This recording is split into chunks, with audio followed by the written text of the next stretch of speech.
Რამდენად მნიშვნელოვანია გარემოს დათვის სამინისტროს ინიციატივა საწარმოთა ინსპექტირების შესახებ. გარემოს დათვის ზედამხედველობის სამსახური გარემოს ზემოქმედების კუთხით 2014 წლიდან საწარმოთა გეგმიურ შემოწმებას იწყებს. გარემოს ინტეგრირებული კონტროლის სამსახურში აცხადებენ, რომ პირველ ეტაპზე მაღალი რისკის მქონე საწარმოების შემოწმება განხორციელდება. კონსტანტინე ხაჭაპურიძე TVS-მთან აცხადებს, რომ ასეთ საწარმოებად მეტალურგიული, ასევე ცემენტისა და ასფალტის ქარხნები მოიაზრებიან.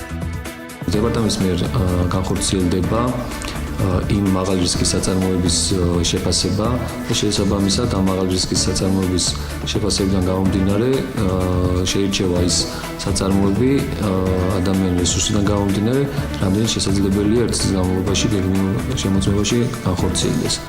წვენათა მოძრაობის თანათავმჯდომარე ნინო ჩხობაძე საწარმოთა ინსპექტირებას სახელმწიფო აუდიტის ტოლფას უწოდებს. მისი თქმით, გარემოს დაცვის ინსპექტირება არ უნდა იყოს სადამშილო ღონისძიება და აუცილებელია შემოწმების პროცესში საწარმოებს შესაბამისი რეკომენდაციები მიეცეთ. ამავე დროს მნიშვნელოვანია შემოწმება გამოცდილი ინსპექტორების მიერ განხორციელდეს.